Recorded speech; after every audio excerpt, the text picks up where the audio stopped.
In a time when Canada is sending billions of dollars overseas, trying to be the world's peacekeeper, our own backyard is on fire, quite literally.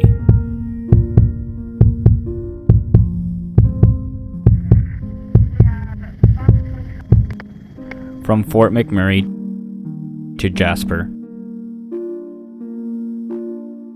and now to Denair Beach and Flin Flon.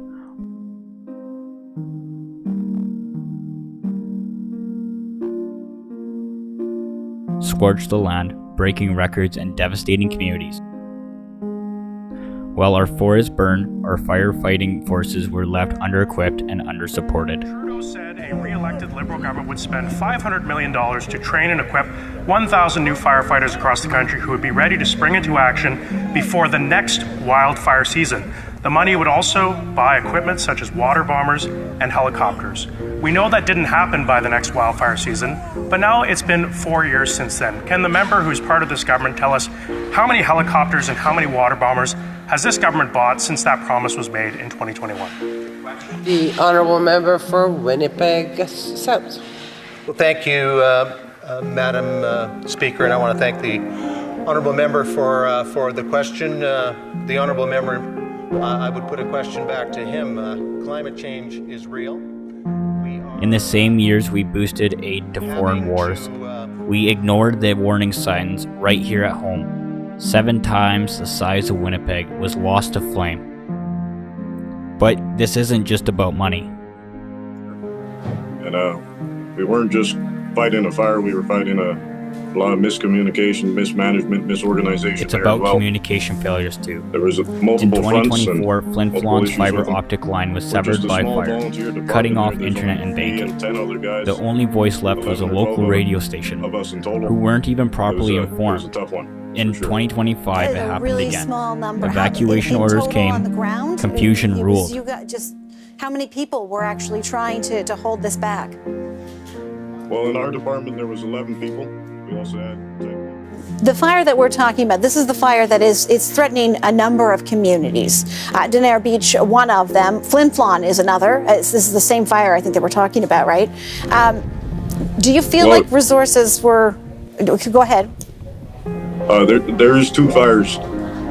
They probably joined by now. There's the Wolf Fire, which is what eventually came around and got us in Denair. Then there's the Club Fire, which was threatening Creighton for a while, still continues to threaten Flin Flon, Manitoba. Yeah, no, the maps I'm looking at, they may not have actually merged, but it's certainly, they all look like there's a lot happening in that area. And so to that, to my point, do you feel like you have enough resources? Do they have enough resources on the ground to be dealing with the situation that they are?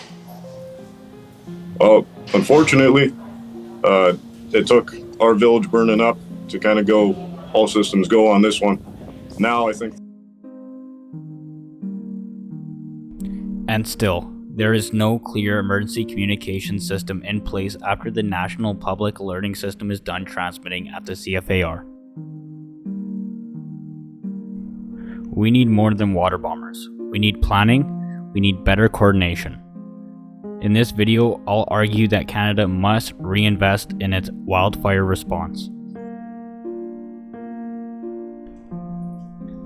And by using tools like prescribed burns and emergency radio networks like Aries volunteers trained to keep communities connected when power and cell towers go down, and promote more involvement and more opportunities to practice, as well as more funding to keep emergency stations operating and innovating new procedures. It's time to stop pretending we're untouchable, because when smoke rolls in, it doesn't care about politics, it only cares about how ready you are. While the Canadian government sent over $9 billion to Ukraine between 2022 and 2025, our own firefighting services were falling behind.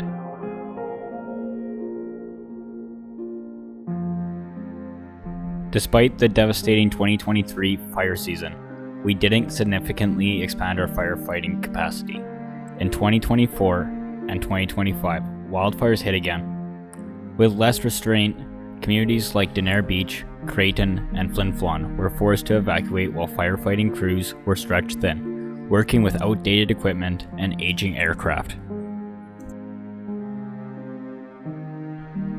We had the chance to invest. Canada could have bought new CL-515 water bombers, funded helitankers, trained more wildfire crews, and created rapid deployment teams. Preparedness is prevention. Wildfires don't care about borders or budgets. And in Canada's north, where small towns are surrounded by dense, dry forests, we need more than just reactive firefighting. We need prevention and backup systems. It's time for communities to invest in redundant systems, satellite internet like Starlink, backup radios, and independent power sources. In an age of increasing wildfires and communication blackouts, this isn't optional, it's survival. The fire is not going away. Wildfires are getting worse.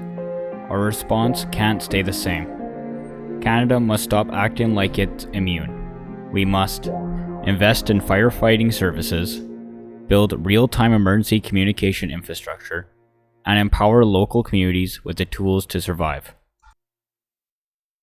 Because the next fire season has just begun. And the question is, will we be ready?